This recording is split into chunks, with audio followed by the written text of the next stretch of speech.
Hazel Patterson's quiet life was a tapestry of routine and fading hope. Her vibrant passion for knitting newborn sweaters confined to a lonely guest room.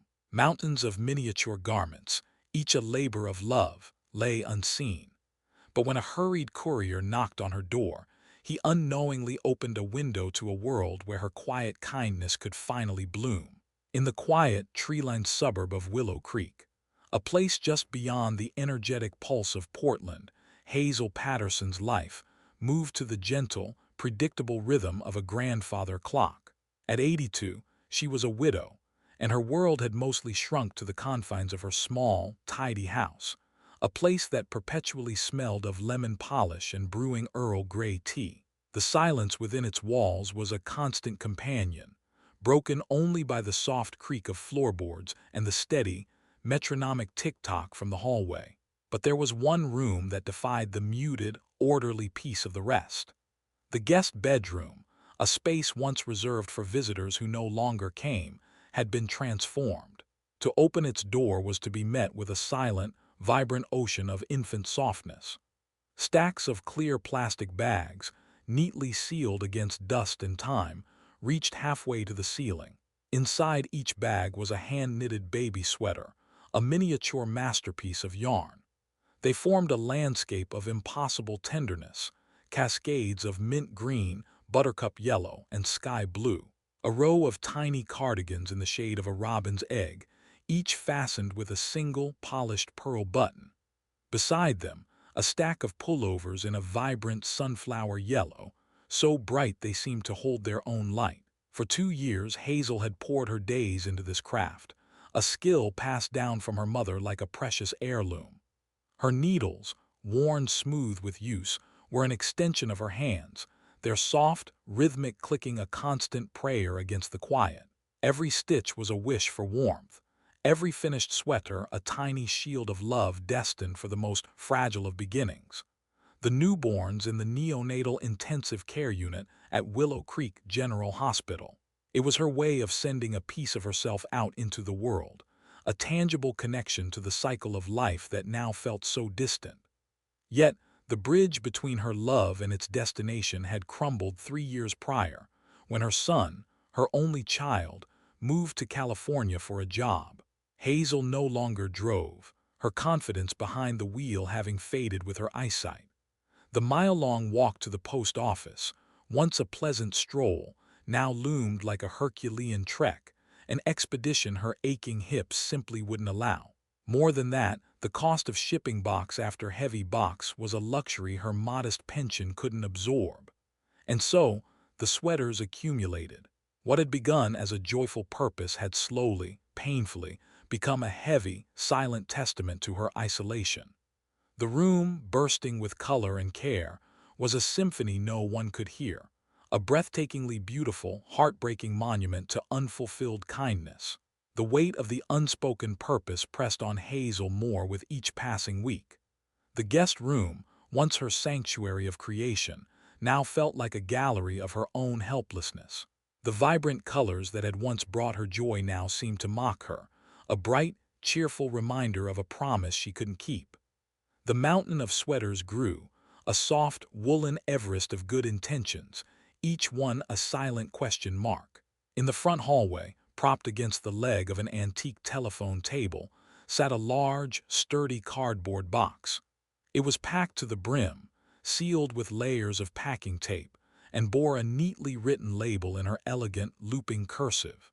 NICU donations, CO nursing staff, Willow Creek General Hospital **. The box had been sitting there for 6 weeks, gathering a fine layer of dust, a silent, stoic monument to her failed attempts. Driven by a flicker of hope a month ago, she had spent an entire afternoon composing an email to a national children's charity she'd seen advertised on television. Her arthritic fingers had moved slowly over the keyboard as she carefully explained her craft, her passion, and her predicament, politely inquiring if they had a local chapter or a volunteer who could possibly arrange a pickup. The response, which arrived less than 5 minutes later, was not from a person, but from a machine. It was a sterile, automated reply, thanking her for her interest and politely suggesting that a monetary donation online was the most efficient way to support our mission. The word efficient stung like a slap. It implied her hours of patient, loving labor, the art of looping yarn, of weaving warmth from a simple thread, a skill she had learned at her mother's knee and cherished for a lifetime, was an inconvenience, an antiquated gesture in a world that valued speed over substance. In this fast-paced, digital world, her tangible offering of time and skill felt obsolete, devalued to something less than a few clicks on a website. She would sometimes stand in the doorway of the guest room, her hand resting on the cool brass knob, and just stare. The sheer volume of her work was overwhelming. She could see the first sweater she'd ever made for the project, a simple white cardigan with tiny wooden buttons, and remembered the surge of purpose she'd felt that day, the feeling of connection to a world beyond her own walls. Now that memory was tinged with a deep, encroaching sorrow. A chill, more profound than the damp Oregon winter seeping through the old window panes, settled in her bones. It was the cold of being forgotten, the quiet dread that her last remaining purpose, the one thing that made her feel like she still had something to give, was slowly, inexorably fading into nothing. The clicking of her needles had grown less frequent, the balls of yarn on her side table gathering their own light film of dust. What was the point of creating more, when what she had already made was destined to remain here, unseen and unworn? Miles Jenkins, at 23, was living a life of dualities, a constant balancing act between the world he inhabited and the one he dreamed of. By night, he was a classical guitarist, a student at the Portland Conservatory of Music. In the quiet of his small apartment, his fingers would coax intricate, soulful melodies from the strings of his Spanish guitar, the notes of Albéniz and Tárrega filling the air. He dreamed of hushed concert halls, the warm glow of stage lights, and the resonant silence that follows a final, perfect chord. By day, however, the delicate dance of his fingers was replaced by the firm grip on a steering wheel. He wore the navy blue and silver uniform of Swift-Arrow couriers, his world defined by the incessant beep of a handheld scanner and the monotonous thud of packages on porches. The courier job was a means to a necessary end, a pragmatic choice to pay for his demanding tuition and the ever-increasing rent. It was a world of relentless schedules, logistical precision, and a kind of detached efficiency that felt a universe away from the expressive, heart-stirring passion of his music. His delivery route was a familiar map of suburban anonymity. He knew the neighborhoods by their collective personalities, the one with the aggressively territorial chihuahuas, the one where kids always left their bikes on the sidewalk, the one with the perfectly manicured, soulless lawns. He knew the houses by their barking dogs, their overgrown rose bushes, or the faded welcome mats that read "Home is where the heart is." It was a job that encouraged speed over connection.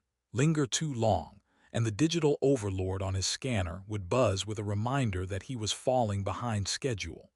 On this particular Tuesday afternoon, under a heavy gray sky that threatened a persistent Oregon drizzle, his scanner chirped with an unscheduled pickup.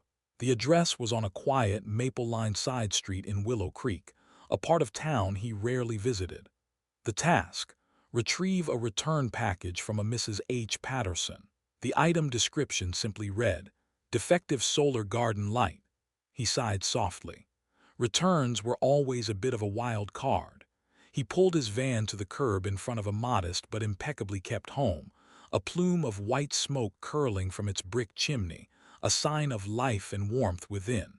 He grabbed his scanner and jogged up the walkway, his mind already on the next 3 stops. This was the last pickup of the day, a small detour before his route officially ended. He planned to be in and out in under 60 seconds. Ring the bell, get the package, scan the label, and disappear back into the rhythm of his day.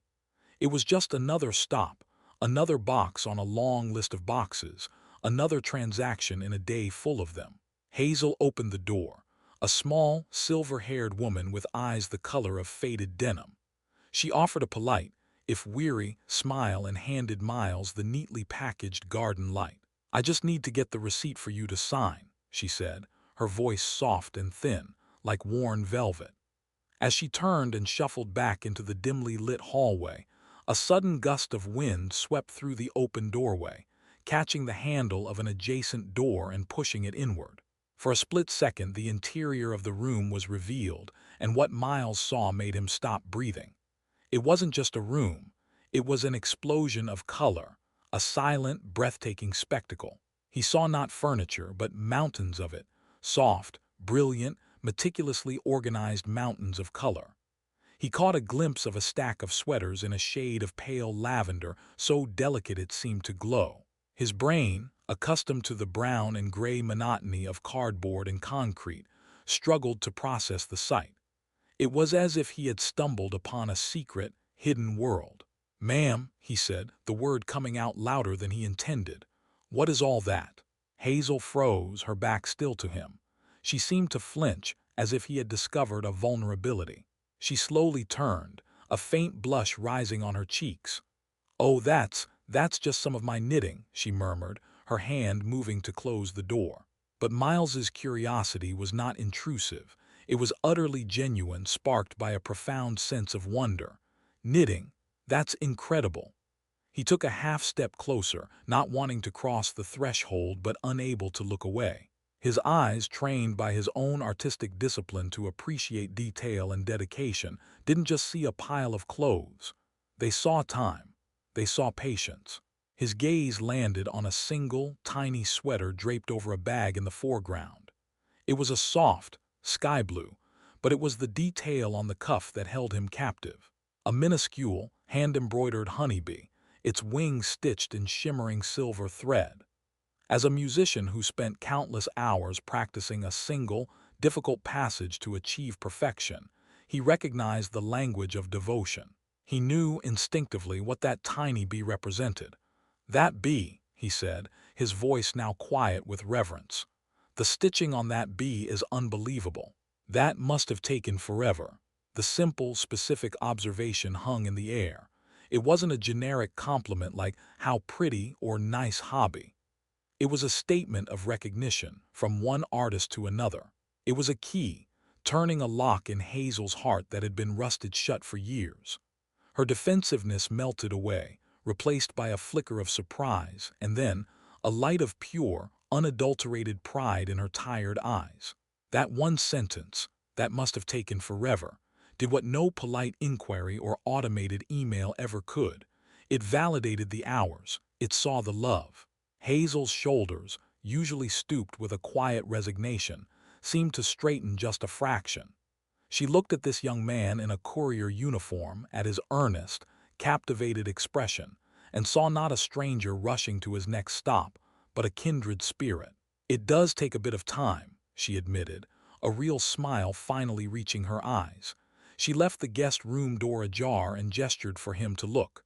"They're for the babies at the hospital, the preemies in the NICU." And then the story that had been dammed up inside her for so long began to flow. It started as a trickle, a mention of her late husband, Frank, who had always praised her handiwork, a memory of a news article she'd read about the therapeutic effect of soft textures on premature infants.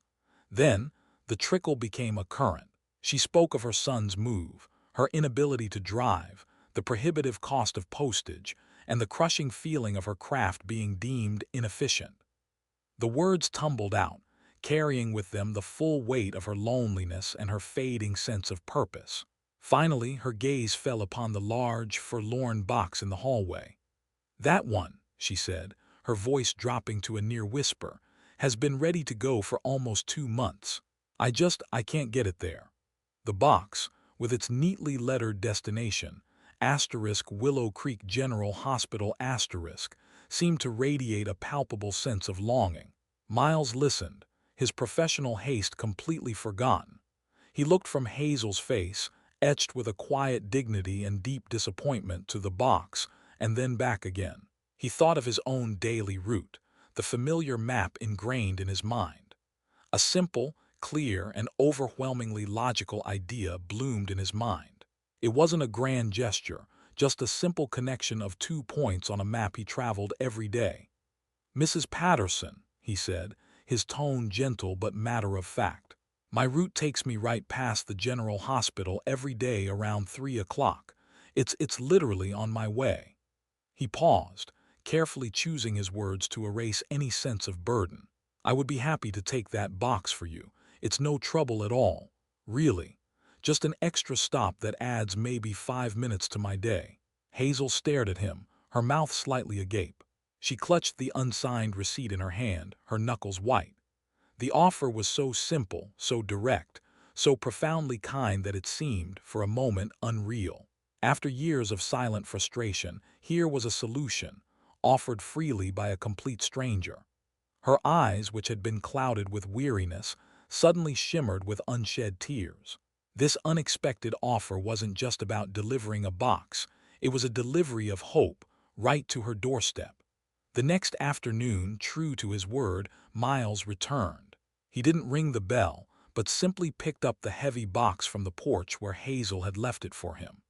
He handled it with a care that belied its simple cardboard exterior, as if he understood he was transporting more than just yarn.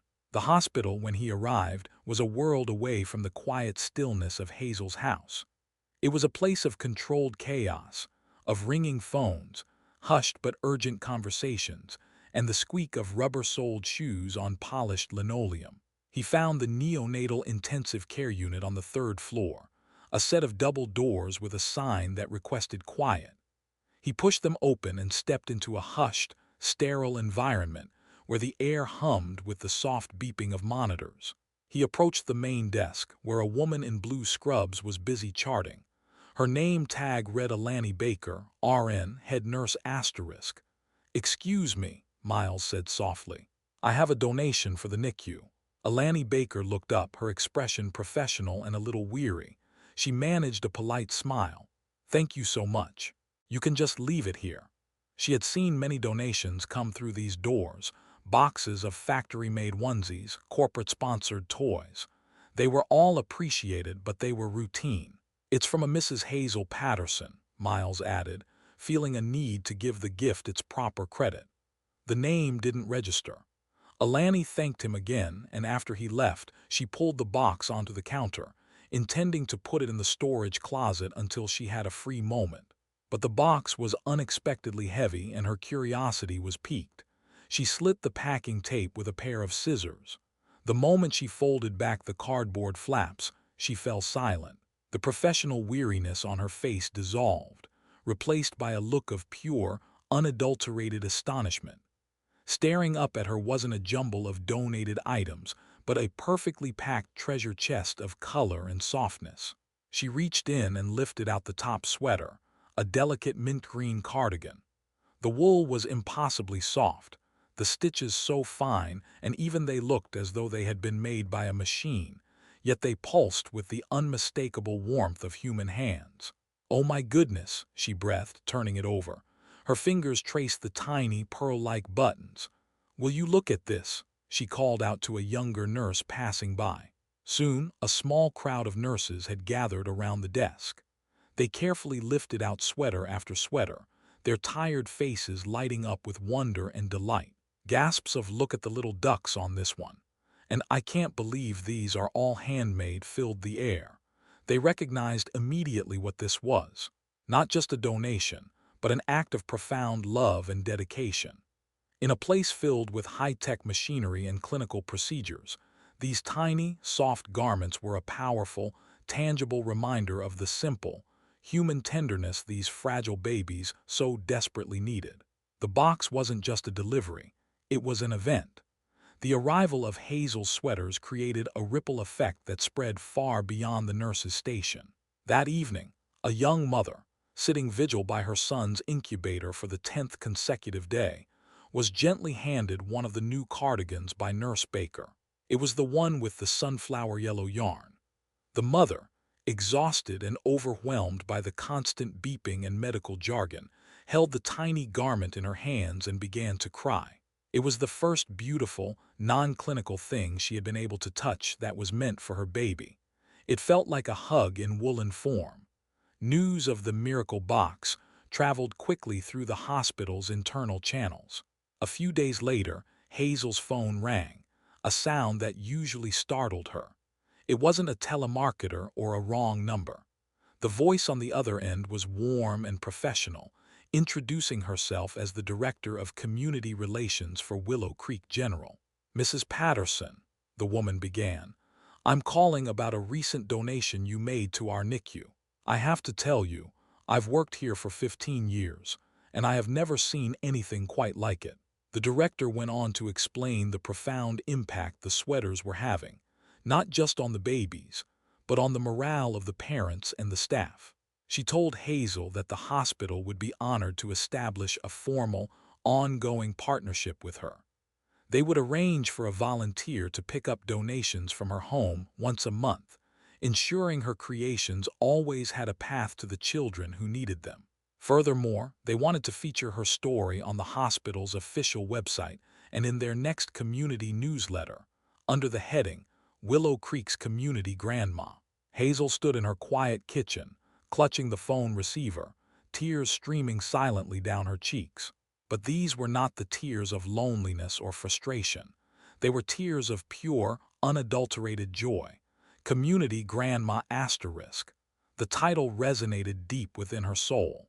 After years of feeling invisible and obsolete, she was seen. Her value, her skill, her love, it was all recognized, celebrated even. The world had not forgotten her after all. It had just been waiting for the right messenger. 3 months later, the early spring sun streamed through Hazel's living room window, illuminating the dust motes dancing in the air. The room felt different, fuller.